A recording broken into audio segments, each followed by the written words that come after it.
Ang kwentong ito ay hango sa totoong buhay. Mula ito sa isa nating kabayan. Naitago na lang natin sa pangalang Onat. Walang eksaktong taon. Magallaon Negros Occidental. Sa bawat pamayanan, may kwento ng isang nilalang na kinakatakutan o hindi kaya naman kinagigiliwan. Meron ding ginagalang dahil ito ang nagsisilbing tagabantay ng kanilang gubat o hindi kaya naman nagpapayabong ng ani. Ang kwentong inyong matutunghayan ay tungkol sa isang nilalang na walang sino man ang nakakakilala. Ngunit palagi itong nakikitang naglalakad sa mga kabukiran, lalo na bago magsimula ang pagtatanim.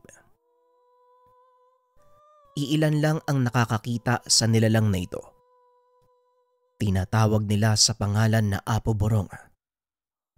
Isa sa mga maswerteng nakasaksi nito ay si Onat. Edad 12 ang binata nang mangyari ang kakaibang kaganapan. Hindi nito akalain na lubusang magbabago ang paniniwala nito tungkol sa hiwaga ng kalikasan. Madalas sumasama sa kanyang mga tiyuhin para makigapas sa ibang palayan o hindi kaya naman makitanim. Sa pagkakataong ito, dadayo sila sa bahagi ng bayan na medyo malayo sa kabisera. Nasa paanan na ito ng kabundukan. Kakaunti na ang mga nakatira. Binubuo ang lugar ng malalawak na tubuhan at palayan. Sagana din sa tubig. Kaya buong taon ang pagtatanim ng palay dito. Medyo malayo ang lugar na ito sa kanilang tahanan. Kaya naman madaling araw pa lang, nagsisimula na silang maglakbay. Habang nasa daan, pinag-uusapan ng magpipinsan ang tungkol sa lugar. Alam niyo ba mayroong kwento? May nagpapakita daw sa lugar na yun eh. Nilalang na may ulo ng baboy tapos katawan ng tao. Hindi ako sigurado pero yung kasi yung naririnig ko simula nung bata pa ako eh. Wika ng isa sa mga pinsan ni Onat na itago na lang natin sa pangalang Joko. Pwede ba, Joko? Huwag mo ngang tinatakot yan si Onat. Nat, huwag ka maniwala dyan ha. Tinatakot ka lang yan. Wika ni Elmer. Nakakatandang kapatid ni Joko. Ito ang unang beses na sumama siya doon sa lugar para makitanim dahil wala pa namang gapasan ng tubo sa kanilang lugar. Sa murang edad, natuto nang magbanat ng buto itong si Onat at Joko. Lumaki sa mahirap na pamilya ang mga ito. Kaya naman hindi magawang magtuloy sa pag-aaral sa sekundarya. Kailangan pa kasing pumunta ng bayan para lang makapag-aral. Dahil sa kasalatan sa salapi. Hindi na pinilit pang magpatuloy ni Onat sa pag-aaral. Sa halip ay tumulong na lang ito sa paghahanap buhay. Magdidilim pa lang ay umalis na sila ng tahanan dahil medyo may kalayuan ang lugar. Kailangan din nilang magbaon ng makakain at banig na matutulugan dahil kadalasang inaabot ng 2 o 3 araw ang taniman dahil napakalawak nito. Pagdating sa lugar, kaagad silang kinausap ng may-ari at napag-alaman ni Elmer na sila lang ang magtatanim sa halos 6 na ektarya ng lupain. Walang ibang dumating na tutulong sa kanila. Dadagdagan ko na lang ang bayad sa inyo. Ililibre ko na din ang pagkain nyo hanggang sa matapos ang trabaho.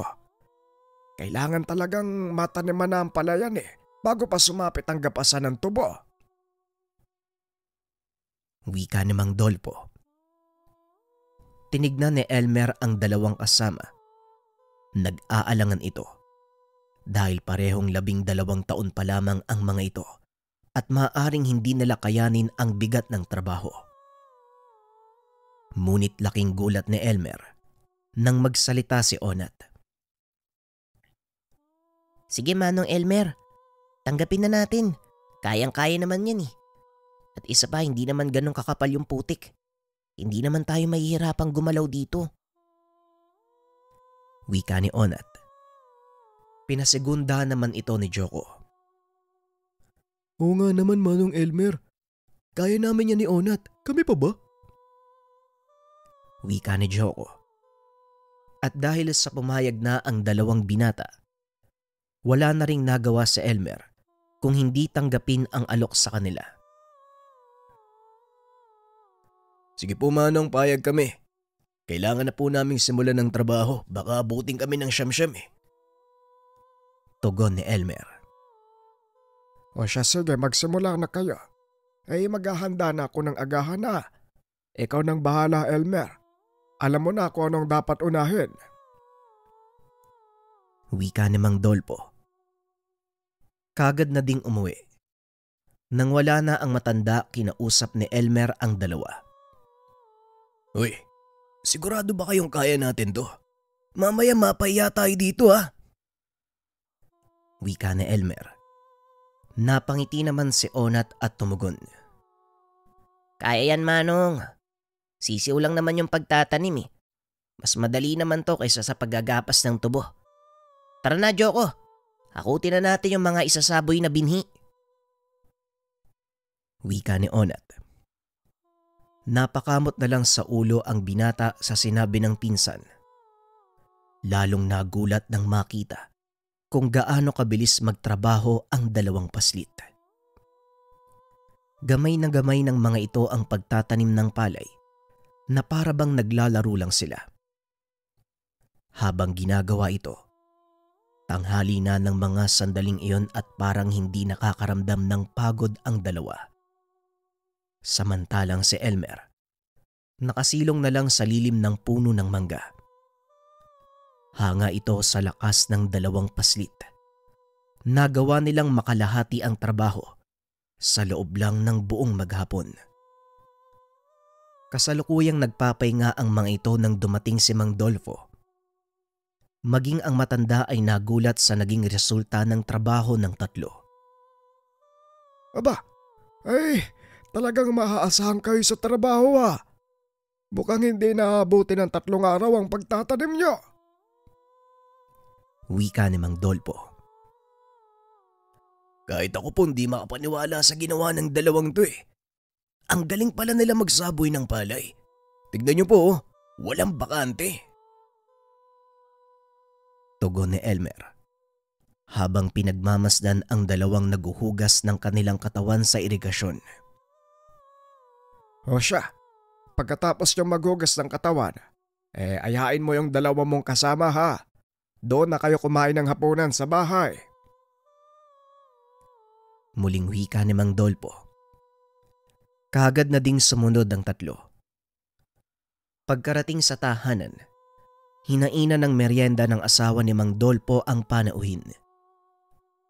Habang kumakain, hindi naman maiwasan ng dalawang matandang tanungin ang mga ito tungkol sa kanilang mga magulang.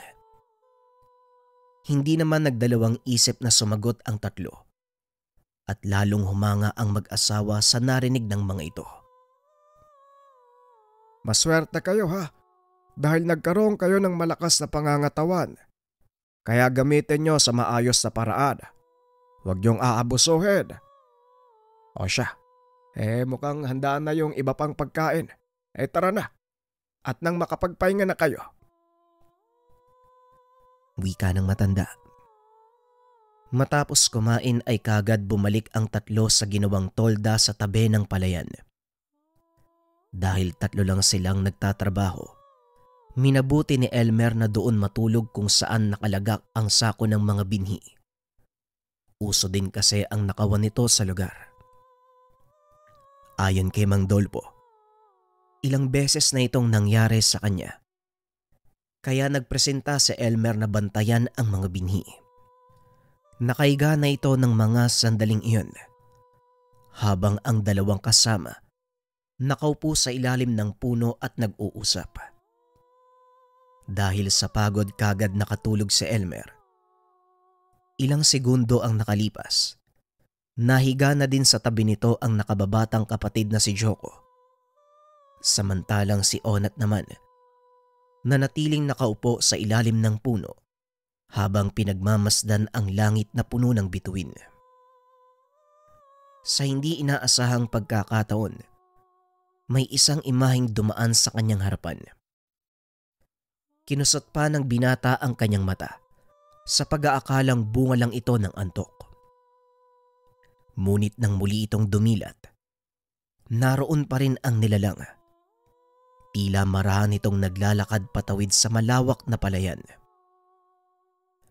Dali-daling nilapitan ni Onat ang dalawang pinsan para gisingin.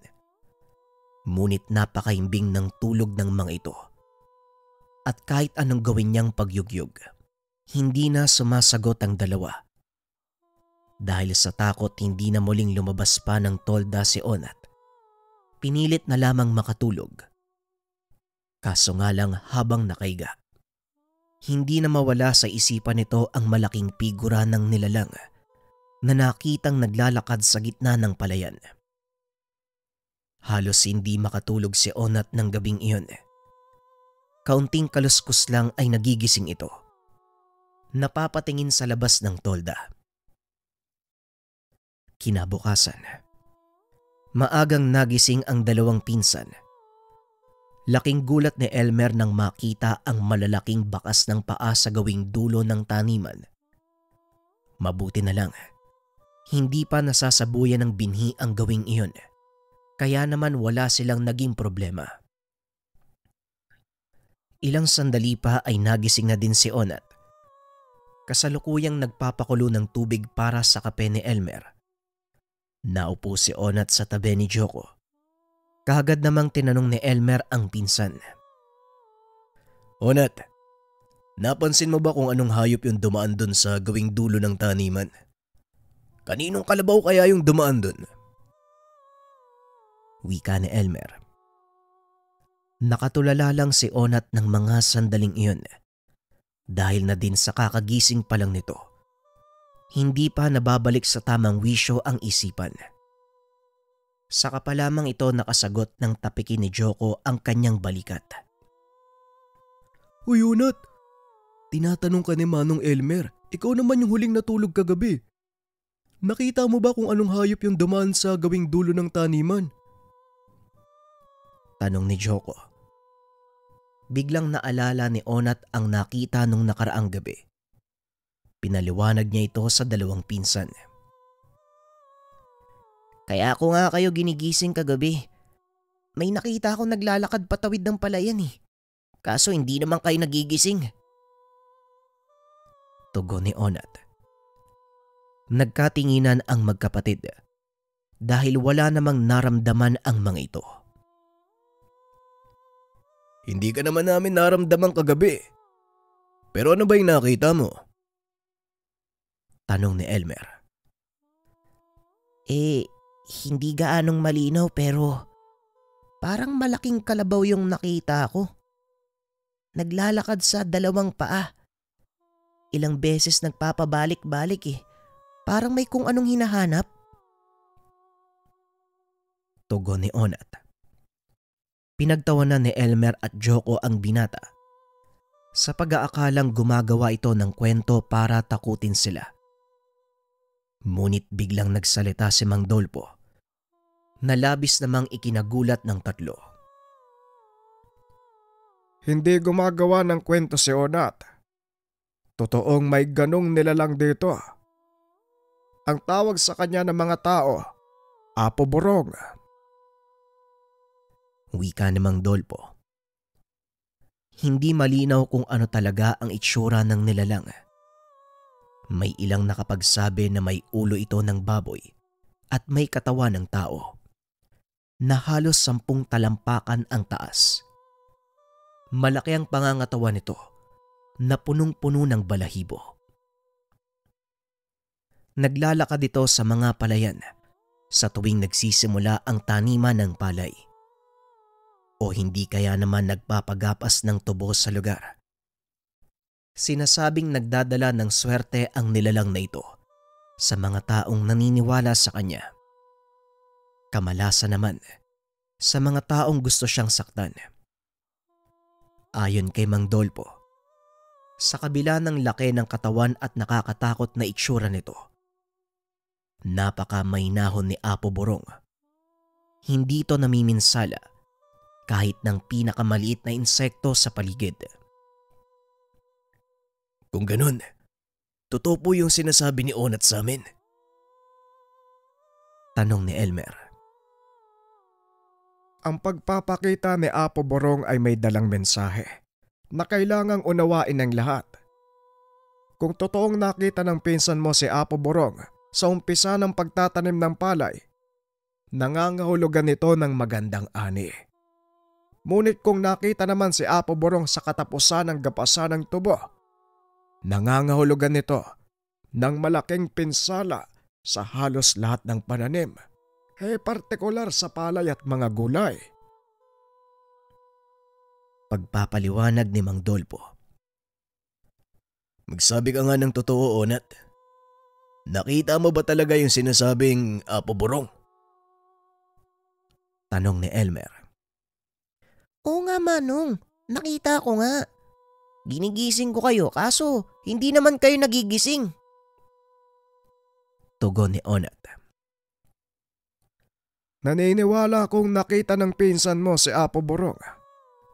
Isa pa, may mga bakas na naiwan sa palayan, kaya walang duda na totoo ang sinasabi niya. Pero wala namang kayong dapat ipag-alala. Hindi naman nananakit si Apo Borong. Basta wag niyong gagambalain ang kanyang tirahan. Wala kayong magiging problema sa kanya. Muling wika ni Mang Dolpo. Matapos ay nagpaalam na ito. Kagad nang ipinagpatuloy ng tatlo ang kanilang gawain. Pagsapit ng hapon, nagawa nilang tapusin ang natitirang kalahati ng taniman. Hindi makapaniwala ang matandang may-ari ng taniman na magagawa nilang tapusin ang trabaho sa loob lang ng 2 araw. At dahil kailangan ng umuwi, doon na nagpalipas ng gabi ang tatlo sa ginawang tolda. Lingid sa kaalaman ni Mang Dolpo na may hindi magandang binabalak si Elmer. Nang mga sandaling iyon, nanatiling gising si Onat sa pagbabakasakaling muling makita ang sinasabing Apo Borong. Hindi nga nabigo ang binata dahil sa kalagitnaan ng pagbabantay nito. Muling nagpakita ang nilalang. Sa pagkakataong ito, ginising ni Onat ang pinsan. Kagad itong bumangon. Nanlaki ang mga mata ni Elmer nang makita ang napakalaking nilalang. Napapatingala si Elmer dahil napakatangkad nito at sa mismong harapan nila dumaan. Hindi ka nga nagsisinungaling. Pero kailangan nating kumuha ng patunay. Wika ni Elmer at dali-dali itong tumayo. Bit-bit ang kanyang itak. Sinubukan nitong habulin ang nilalang para sana pumutol ng kaperasong balahibo. Ngunit pinigilan nito ni Onat. Sa kadailanang walang dapat ibang makaalam na nakikita nila si Apo Borong. Yun na nga eh. Paanong may maniniwala sa mga sasabihin natin kung wala tayong patunay? Wika ni Elmer. Hindi naman kailangan ng patunay Manong, di ba? Dapat hindi nila malaman na nakikita natin si Apo Borong. Tugon ni Onat. Sadyang matigas ang ulo ni Elmer. Itinulak nito ang pinsan palayo. Dali-daling hinabol ang malaking nilalang. Nang malapit na ito sa paa ni Apo Borong, pumutol ito ng ilang balahibo sa binti ng nilalang na siyang pinakamalaking pagkakamali na ginawa niya. Naramdaman ng nilalang ang ginawa nito, dahilan para matakot at kumaripas ng takbo papasok ng kabundukan. Mabilis namang bumalik si Elmer sa kinaroroonan ng mga kasama. Sinabihan ang mga itong iligpit ang lahat ng mga gamit. Dahil ng gabing yun, aalis sila sa lugar. Ngunit tumutol si Onat dahil delikado na ang maglakbay pabalik sa kanilang baryo, lalong-lalo na sa ganong oras. Hindi ko alam kung anong iniisip mo, Manong, pero pasensya na. Hindi ako sasama sa inyo pabalik sa baryo natin. Oras na ng gabi napakadelikado sa daan. Wika ni Onat. Bahala ka kung hindi ka sasama. Basta kaming dalawa ni Joko, aalis na dito. Tugon ni Elmer. Ngunit hindi rin pumayag si Joko. Nagpa siya itong magpaiwan kasama si Onat. Hindi din po ako sasama, Manong. Dito na po muna ako kasama ni Onat. Magpapalipas na lang kami ng gabi bago bumalik sa baryo. Wika ni Joko. Bahala kayong dalawa. Basta ako, aalis na ako sa lugar na to. Ayoko mapahamak. Wika ni Elmer. Nauunawaan ni Onat ang pinsan dahil alam niyang may kapalit ang ginawa nitong kalokohan.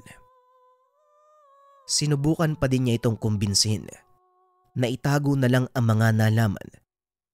Ngunit sadyang mapilit si Elmer na kailangang malaman ng marami ang tungkol sa nakitang nilalang. Karapatan ng lahat na malaman ang tungkol sa nilalang na ito.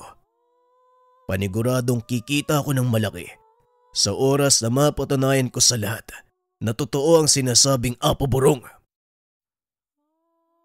Wika ni Elmer. Nung gabing yon ay umalis siya sa lugar.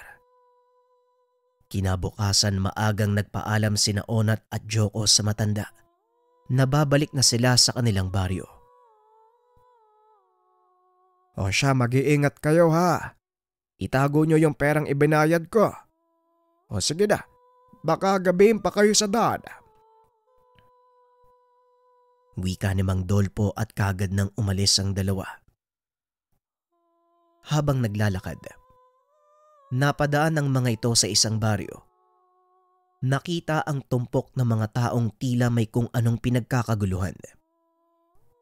Dahil medyo malayo pa ang kanilang bayan, nagpa siya ang dalawang maghanap muna ng makakainan.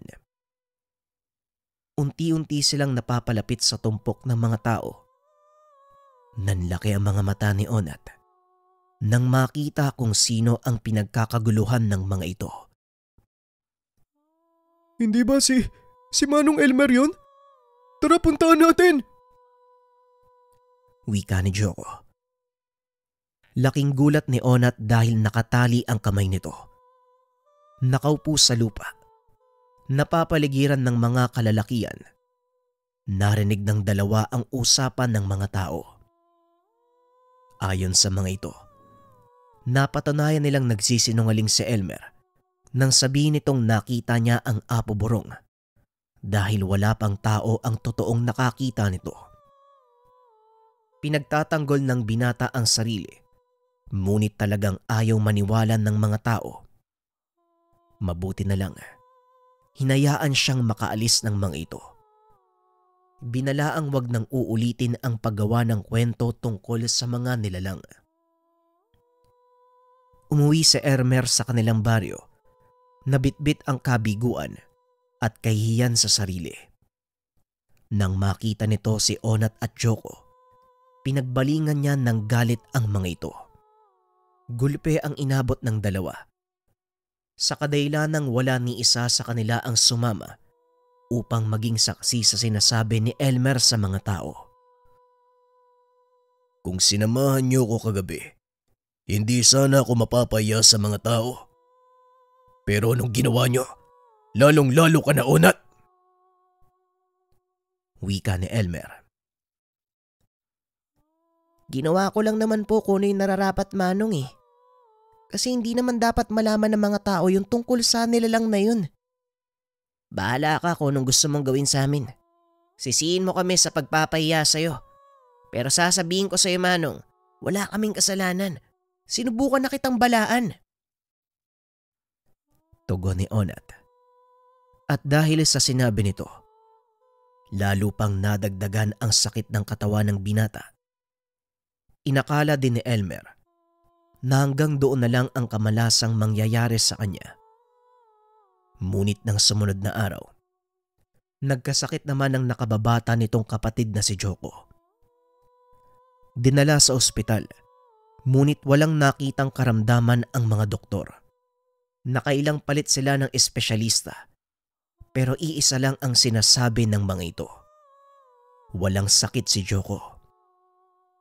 Hindi malaman ni Elmer ang gagawin ng mga sandaling iyon. Walang kakayahan ng mga magulang na ipagamot ang kapatid dahil na din sa kasalatan sa pera. Maging sina Onat, wala ring magagawa sa ganong sitwasyon. Hanggang sa naisip nito ang ginawa ni Elmer. Nang mga sandaling iyon, mag-isang nakaupo ang pinsan sa sulok. Pinili nitong kausapin ang binata. Manong, alam kong hindi ka makikinig sa sasabihin ko. Pero ikaw na mismo nakasaksi. Binalaan na kita nung una pa lang kaso itinuloy mo pa din eh. Bakit kaya hindi ka mangingi ng tawad kay Apo Borong? Baka sakaling gumaling si Joko. Wika ni Onat. Ngunit gaya ng inaasahan, nagbatigas ang pinsan. Paano ako makakasiguro na siya nga ang may gawa nito? Kung sakali man, bakit ako papatawarin ng nilalang na nilapastangan ko? Tanong ni Elmer. Wala namang mawawala kung susubukan mo, Manong eh. Payo ko lang naman sa iyon bilang pinsan mo nag-aalala din kay Joko.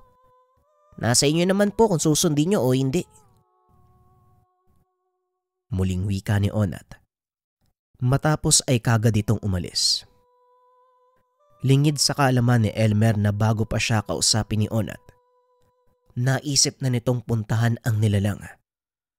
Hindi alintana ng binata ang layo at ang panganib ng daanan para lang mailigtas ang buhay ng pinsan. Sinuong nito ang matarik na burol. Nagtataas ang mga talahib para lang marating ang kinaroroonan ni Apo Borong. Sa pag-asang muli niya itong makita at hilingin ang kagalingan ng kanyang pinsan. Habang nasa daan, walang tigil ang pagdarasal ni Onat na sana ay makita niya ang nilalang nang sa ganon ay mapagaling nito ang kanyang pinsan.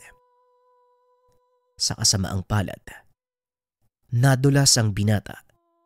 Tumama ang ulo nito sa matigas na bagay. Nawalan ng malay at nagpagulong-gulong sa bangin. Nang magkamalay si Onat, nasa gilid na ito ng siga. Inikot pa ang tingin. Napansin ng binatang nasa loob siya ng isang malaking yungib. Mabuti naman at gising ka na. Huwag ka munang kumilos dahil hindi pa magaling ang pinsala sa binti, pati na rin sa iyong braso. Wika ng boses na nakaupo sa madilim na bahagi ng yungib. Kung sino ka man, maraming salamat sa tulong mo ha. Pero kailangan ko nang magpatuloy sa paglalakad eh. Kailangan kong makita si Apo Borong. Tugon ni Onat habang pinipilit ang sariling tumayo. Apo Borong, ano ang kailangan mo sa nilalang na yon? Bakit ganyan ang iyong determinasyon na makita siya at makausap? Tanong ni Apo Borong. Walang alam si Onat. Nakausap niya na mismo ang nilalang na hinahanap. Kailangan kong humingi ng kapatawaran sa kanya eh. Saka hilingin na pagalingin yung pinsan ko. Tugon ni Onat. Bakit mo kailangang humingi ng kapatawaran? May ginawa ka bang pagkakasala? Muling tanong ni Apo Borong. Hindi ako yung pinsan kong si Elmer eh. Siya yung may kasalanan. Pumutol siya ng balahibo dun kay Apo Borong. Walang paintulot. Kaya nagkasakit yung pinsan ko dahil sa ginawa niya. Tumawa ng malakas ang nilalang at muling nagtanong.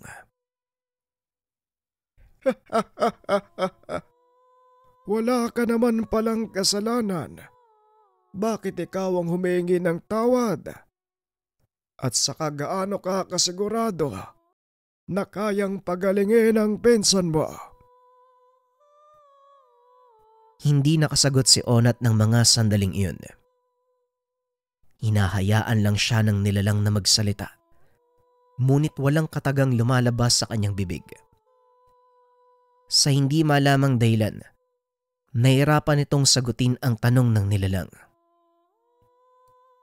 Magpahinga ka muna habang iniisip ang kasagutan sa aking mga tanong. Wika ng nilalang. Kaagad itong naglakad palabas ng yungib. Hindi alam ni Onat na ito pala mismo ang hinahanap na nilalang. Muling nahiga ang binata. Inisip ng mabuti ang mga katanungan nito. Hanggang sa muli siyang nakatulog. Pagmulat ni Onat, napansin niya ang napakaraming prutas na nakalapag sa tabi. May isang tuhog ng inihaw na isda at mga pinakuloang kamote. Kumain ka nang magkaroon ka ng lakas sa paglalakbay. Wala nang kwenta pa ang misyon mo, bata. Hindi na din magtatagal ang pinsan mo. Wika ng nilalang. Dahilan para mapatayo si Onat at muling magtanong. Anong ibig mong sabihin? Paano walang kwenta? Kailangan ko lang hanapin si Apo Borong at humingi ng tawad para sa pinsan ko. Mabait naman po ang Apo, kaya siguradong didinggin ako nun. Tugon ni Onat. Tumawa ang nilalang dahil napaka-inosente ng sagot nito. Hindi mo alam ang sinasabi mo. Bakit? Nakasalamuha mo na ba ang nilalang na yon? Para sabihin sa akin na mabait siya. Tanong ni Apo Borong. Hindi pa. Pero naniniwala ako sa kwento ng mga nakakatanda. Ang sabi nila, nagbibigay daw ng swerte si Apo Borong sa mga taong naniniwala sa kanya. Naniniwala naman ako sa kanya. Ako lang yung tanging nakakita kung saan siya dumaan sa palayan ni Mang Dolpoy. Wika ni Onat. Tumahimik ang nilalang ng ilang segundo at muling sinabihan si Onat na kumain. Kumain ka na nang makabawi ng lakas. Alam kong malayo pa ang lalakbayin mo at kailangan mo ng enerhiya para gumaling ang mga sugat mo sa katawan. Muling wika ng Apo. Kaagad na itong tumayo. Minsan ay hindi nakita ni Onat ang mukha nito. Ngunit sa hindi malamang dahilan, walang nararamdamang takot ang binata sa nilalang. Matapos kumain ay muling natulog si Onat. Paggising nito, nabalot ng mga dahong gamot ang kanyang braso at binti. Inikot niya ang tingin sa paligid. Napansing wala na ang nilalang. Nagip ng tingin nito ang isang sanga na tila sinadyang gawing saklay. Marahang tumayo si Onat at dinampot ito. Kaagad lumabas ng yungib ang binata. Napagtantong ang lugar na kinaroroonan. Hindi kalayuan sa taniman ni Manong Dolfo. Naglakad ito pababa ng burol. Nakita niya ang matanda doon sa palayan. Nanlaki ang mga mata ni Mang Dolfo nang makita si Onat na naglalakad sa pilapil. Dali-dali nitong inalapag ang kanyang buslo. Inalalayan si Onat. Anong ginagawa mo dito, Onat? Anong nangyari sa'yo? Tanong ni Mang Dolfo. Hindi ko rin po alam kung paano ako nakarating sa lugar na to, Manong eh. Naparito po ako dahil gusto kong kausapin si Apo Borong. Sana po pagalingin niya yung pinsan ko. Tugon ni Onat. Pagalingin? Bakit? Ano bang nangyari sa pinsan mo? Muling tanong ni Mang Dolfo. Nagkasakit po siya eh. dahil sa kagagawan ng nakakatanda niyang kapatid. Nilapastangan ni Manong Elmer si Apo Borong sa pamamagitan ng pagputol ng balahibo nito sa binti. Bilang patunay sana na nakita namin yung nilalang. Kaso ang naging kapalit naman yung pagkakasakit ni Joko. Tugon ni Onat.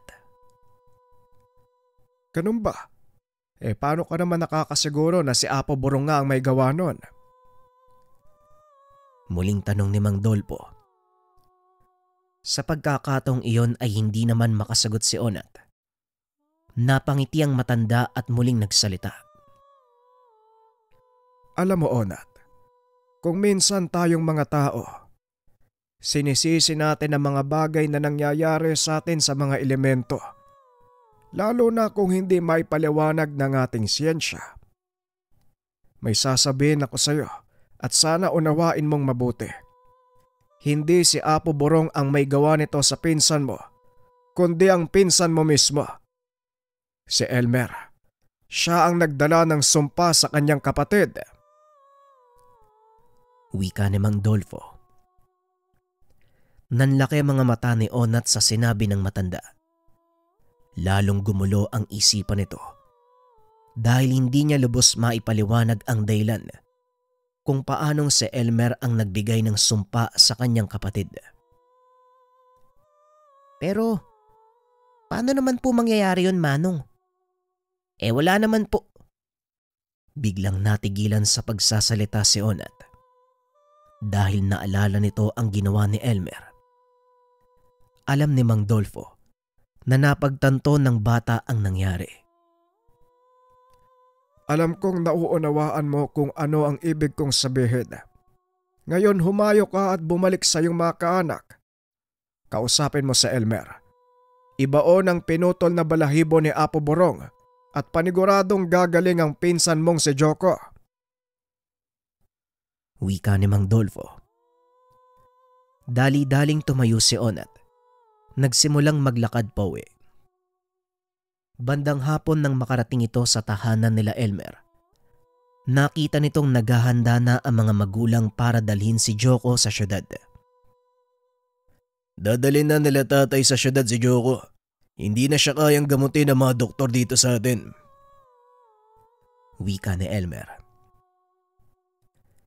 Hindi na kailangan dalhin pa si Joko sa syudad. Alam ko na ang paraan para magamot ang sakit ng kapatid mo, Manong.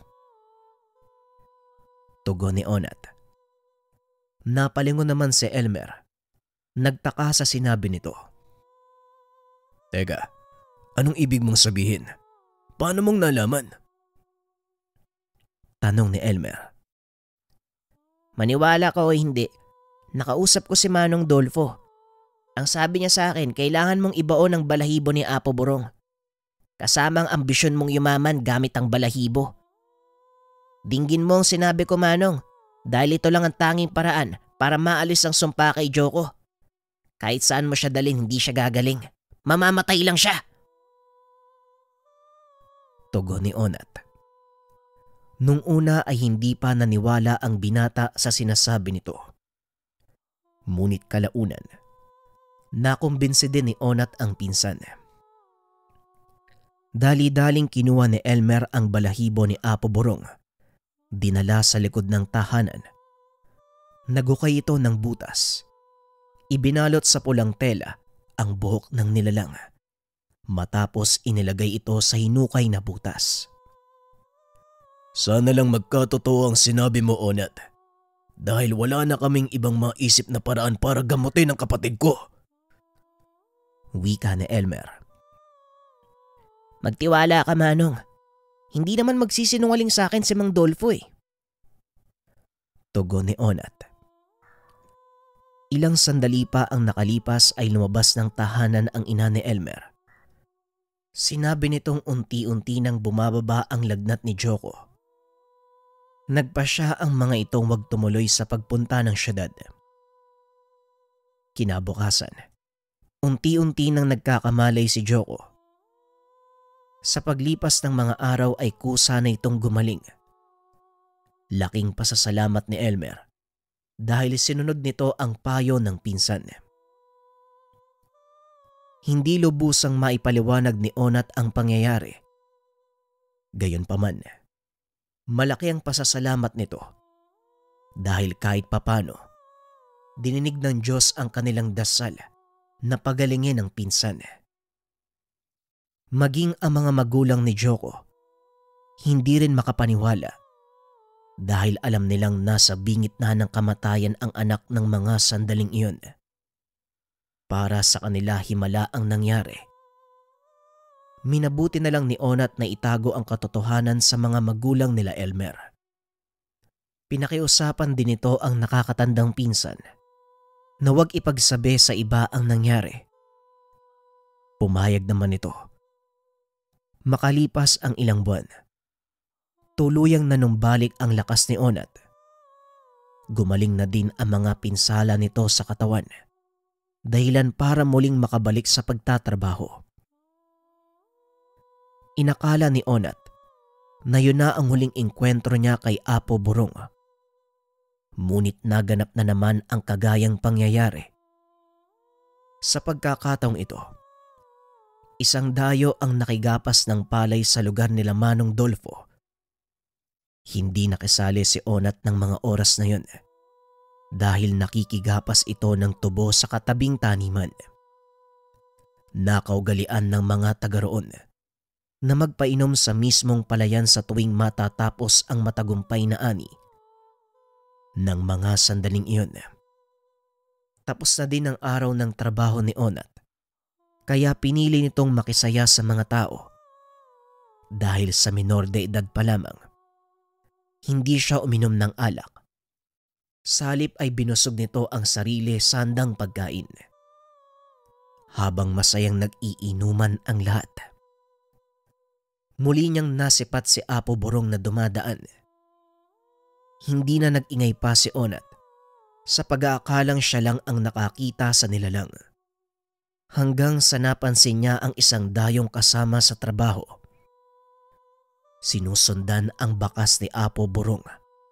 Bit-bit ang kanyang panggapas ng tubo. Hindi na siya nagsayang pa ng oras. Mabilis nitong sinundan ng lalaki upang pigilan sa anumang binabalak nito sa nilalang. Ilang minuto pa, narating nito ang yungib kung saan siya dinala ng nilalang noong nahulog siya sa bangin. Saka pa lamang napagtanto ng binata na ang nakausap nitong nilalang sa loob ng yungib walang iba kung hindi si Apo Burong. Dali-daling pumasok ang lalaki sa yungib. Kagad namang sinundan ni Onat. Marahang naglakad ang lalaki papalapit sa nooy nakatalikod na nilalang. Laking gulat ni Onat nang biglang undayan ng taga ng lalaki si Apo Burong sa liig gamit ang kanyang panabas na tubo. Mabilis na kumuha ng bato si Onat at binato ang lalaki. Swerte namang tinama nito sa ulo, dahilan para mabitawan nito ang espading. Dali-dali niyang nilapitan ang lalaki, paulit-ulit na sinipa. Hindi naman makagante ang lalaki. Patuloy siyang nahihilo sa tama sa ulo. Nakakita ng pamalo si Onat.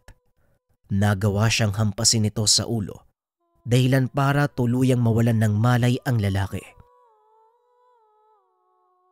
Maraming salamat, bata.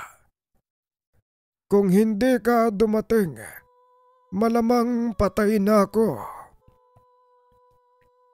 Wika ng nilalang. Alam ni Onat na kaya nitong makaligtas sa anumang ataking ibigay sa kanya dahil na din sa kakaiba nitong katangian bilang elemento. Wala kang dapat ipagpasalamat. Alam ko naman na kaya mo siyang pigilan eh. Pero inantay mo talaga akong kumilos. Bakit? Tanong ni Onat.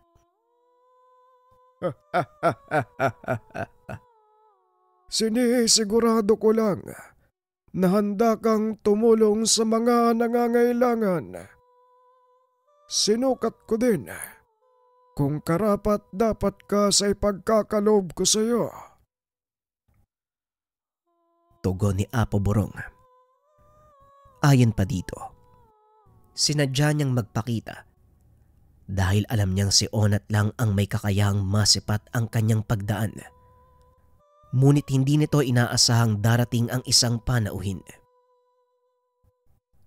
Pagsubok. Bakit naman po? Ano po ba yung ibibigay niyo sa akin? Tanong ni Onat. Isang mahalagang bagay na walang sino man nang maaaring makalam. Tandaan mo ang sasabihin ko sa iyo. Gamitin mo ang bagay na ito sa kabutihan at hindi para sa pansariling kapakanan. Tugon ni Apo Burong. Inilabas nito ang maliit na sisidlan na gawa sa balat ng hayop. Inilapag ito sa harapan ni Onat.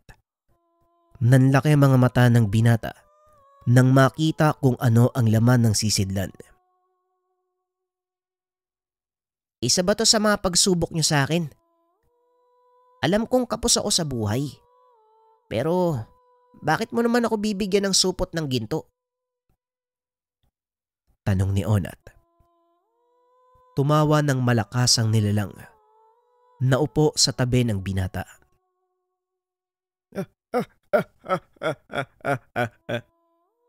Sadyang napakalakas ng iyong pang-amoy. Tama ka.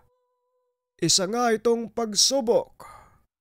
Gusto kong subukan kung masisilaw ka sa salapi.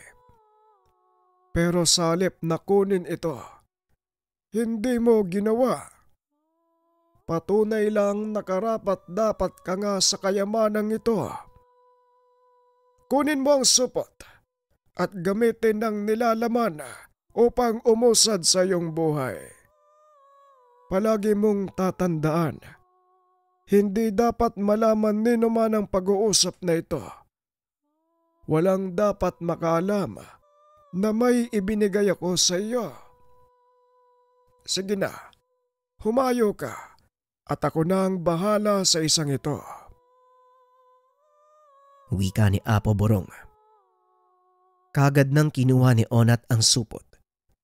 Lumabas ng yungib. Hindi magkamayaw ang binata dahil sa wakas, natupad na din ang kahilingan nito na magkaroon ng sapat na halaga upang itaguyod ang sarili at makapagpatuloy sa pag-aaral. Walang ibang pinagsabihan ng binata tungkol sa nakuwang kayamanan. Itinago ito ni Onat maging sa kanyang mga magulang. Hindi naman sa pagiging makasarili, ngunit kailangan pa din mag-ingat ng binata lalo pat napakaraming mata sa paligid. Isang maling kilos lang, paniguradong sila ang magiging sentro ng usapan ng mga mamamayan. Nagdahilan na lang si Onat na magtatrabaho sa bayan para lang pumayag ang mga magulang nito. Kada linggo, umuuwi ang binatang may bitbit na pagkain para sa kanyang ama at mga kapatid. Sa paglipas ng panahon, nagawang magtapos ni Onat sa pag-aaral. Nagawa nitong magpatuloy sa kolehiyo. Nagtapos ng kursong agrikultura. Nakakuha ng magandang trabaho at gaya ng pinangako sa sarili. Tinulungan ng binata ang mga pinsan upang umangat sa buhay. Kalaunan ay nakabili ng sariling lupang sakahan ng binata, hindi kalayuan sa lugar nila Mang Dolpo. Natuwa ang matanda dahil nakita nito kung papaanong unti-unting umangat ang buhay ni Onat at kanyang mga pinsan. Kalaunan ay binunyag nito ang sekreto sa matanda. Malaki po ang tiwala ko sa inyo, Manong. Alam kong hindi nyo pagsasabi sa lahat ang mga nalaman nyo tungkol sa akin. Wika ni Onat. Wala kang dapat alalahanin, iho. Ibabaon ko sa hukay ang sekreto mo. Ilang taon na lang din naman ang itatagal ko sa mundo, kaya wala kang dapat ipag-alala. Tugon ni Manong Dolfo. Maraming salamat Manong ah. Nga pala, may konti po akong regalo para sa inyo. Pag-uusap ng dalawa. Inilabas ni Onat ang isang malaking sobre. Naglalaman ng mga papeles. Inabot niya ito kay Manong Dolpo. Halos maluwa ang matanda nang mabasa kung ano ang nilalaman nito. Buong buhay kong hinangad ang bagay na ito, Onat. Hindi ko akalaing ikaw ang tutupad nito para sa akin. Sa wakas, nagkaroon din ako ng tituladong lupa. Ay nakakalungkot lang dahil hindi ko na matatamasa ng matagal. Tugon ni Mang Dolpo. Wala po kayong dapat ipag-alala Manong. Alam ko po kung anong inaalala nyo. Kaya nga po may isang kasunduan sa likod niyan. Kailangan nyo pong lagdaan. Yun ay kung papayag kayo. Wika ni Onat. Binuklat ng matanda ang papeles. Nakita ang isa pang kasunduang nagsasaad ng paglipat ng pagmamay-ari ng buong lupain sa pangalan ni Onat sa oras na mawala ang matanda. Tusok ang bata ka. Palagi mo kung nauunahan sa mga desisyon ay syempre papayag ako. Wala naman akong ibang pagkakatiwalaan ng lupain ko, kundi ang taong lubos ang nakakaunawa ng mga bagay-bagay tungkol dito. Wika ni Manong Dolpo. Kaagad na nilagdaan ang kasunduan. Pero habang nabubuhay kayo Manong, gusto kong masalap niyo ang bunga ng inyong pinaghirapan. Tara po magbihis kayo. Pupunta tayo sa syudad. Ginawa ni Onat ang lahat para makatulong sa matanda. Ganon din sa ilang pangkaanak nito. Sa tulong ng nakuwang kayamanan, nagawang pagyabungin ni Onat ang industriya ng agrikultura sa lugar. Inilaan ng binata ang kanyang buhay sa pagtulong sa mga taga roon, na kahit sa maliliit na bagay lang, nagkakaroon ng kaunting ginhawa ang mga ito. Ramdam ni Onat ang hirap ng buhay sa lugar na yon, lalo pat walang ibang pagkukunan ng pagkakakitaan, kundi ang pakikigapas o pakikitanim sa ibang bukid. Sa tulong ng lokal na pamahalaan, nagpatayo ng kooperatiba ang binatang naglalayong magbigay ng pondo sa mga may hirap nitong kasapi upang magsimula ng maliit na negosyo o hindi kaya naman ipangtustos sa mga gastusin sa kanilang bukid. May mga pagsubok na napagdadaanan ang pamayanan nila Onat, ngunit hindi ito naging hadlang para umusad. Kalaunan, naging mayabong ang kanilang pamayanan. Malaki ang pasasalamat ng mga tao sa binata. Samantalang si Onat naman, bilang pagbabalik ng utang na loob, taon-taon itong dumadalaw sa yungib kung saan nakatira si Apo Burong upang mag-alay ng kaunting makakain. Bagaman hindi na muling nagpapakita sa kanya ang nilalang, alam ni Onat na patuloy siya nitong binabantayan at ginagabayan sa pagkilos na ginagawa. Sa awa ng Diyos, naging matagumpay sa buhay si Onat. Hindi ito nagsawa sa pagbabahagi ng natamong biyaya. Taon-taon ay bumibisita ito sa mga may hirap na pamayanan upang magsagawa ng medikal na misyon. Kinilala din sa lugar si Onat bilang isa sa pinakamayaman at ang kwento ng pagsisikap nito. Nagsilbing inspirasyon ang buhay ni Onat sa mga kabataang kagaya niyang nangangarap na umasenso sa buhay. Isang manunulat ang naglathala ng kwento ng binata sa isang pahayagan, dahilan para kumalat at makarating ito sa iba't ibang panig ng probinsya, kalaunan ay sa ibang bahagi ng bansa. Naitampok pa si Onat at ang kanyang proyekto sa isang sikat na programa sa telebisyon. Ibinahagi ng binata ang kanyang mga sakripisyo at kung paano niyang unti-unting narating ang tugatog ng tagumpay.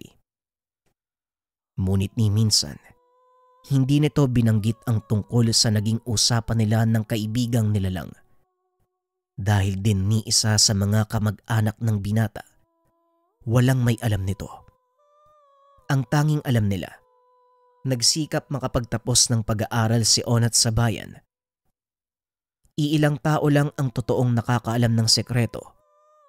Tanging ang pinsang si Joko at si Manong Dolpo ang pinagsabihan. Matagal na naitago ang sekreto ni Onat hanggang sa magpa siya itong mag-ibang bansa upang doon ipagpatuloy ang kanyang mga pangarap. Ipinagkatiwala ng binata ang mga ari-arian sa pinsang si Joko. Kada taon ay umuuwi lang ito sa lugar upang magbakasyon. Sa kasalukuyan, nagmamay-ari ng malapad na taniman ng ubas sa bansang Malaysia itong si Onat. Sa bansang ito siya nakapag-asawa at nagkaroon ng anak. Masasabing naging maswerte sa buhay si Onat dahil pinili nito ang tamang landas. Ang kwento ni Onat naging inspirasyon sa lahat ng mga taga-Magalyon. Nakakalungkot lang na halos hindi na siya kilala ng mga kabataan sa henerasyong ito.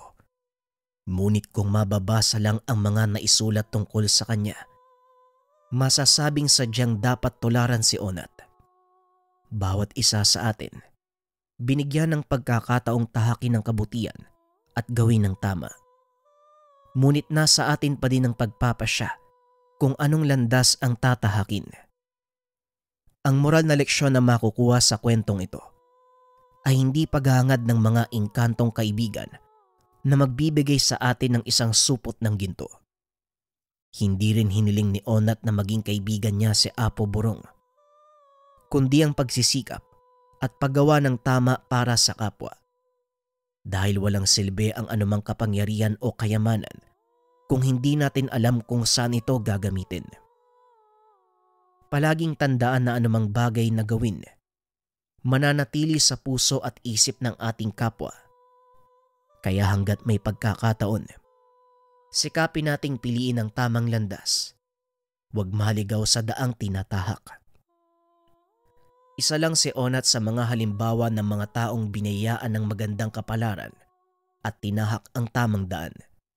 Kaya naman nagtagumpay ito sa kanyang buhay.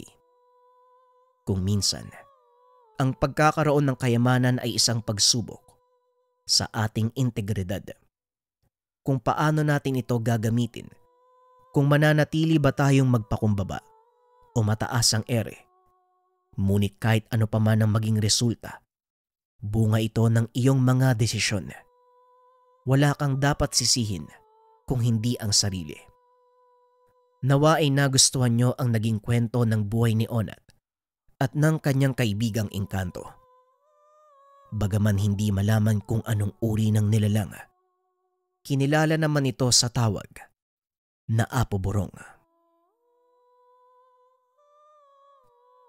Opinyon para sa kwento, mga kabayan. Sa dulo kasi kung mapapansin nyo, nag-focus yung story sa yung nagpadala ng kwento, nag-focus siya sa kabutihan ng bida or yung mga nagawa niyang kabutihan. Sabihin natin, oo, meron siyang nilalang na nakasalamuha, yung bida natin, naging dahilan kung bakit siya umasenso.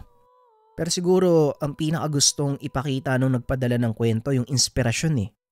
Sa punot dulo naman, kabutihan ng loob yun ng ibabaw. Saka yung pagiging tapat mo sa kapwa mo. Siyempre, ang pinakamahalaga sa lahat, responsibilidad. Ika nga ng iba, great power comes with great responsibility.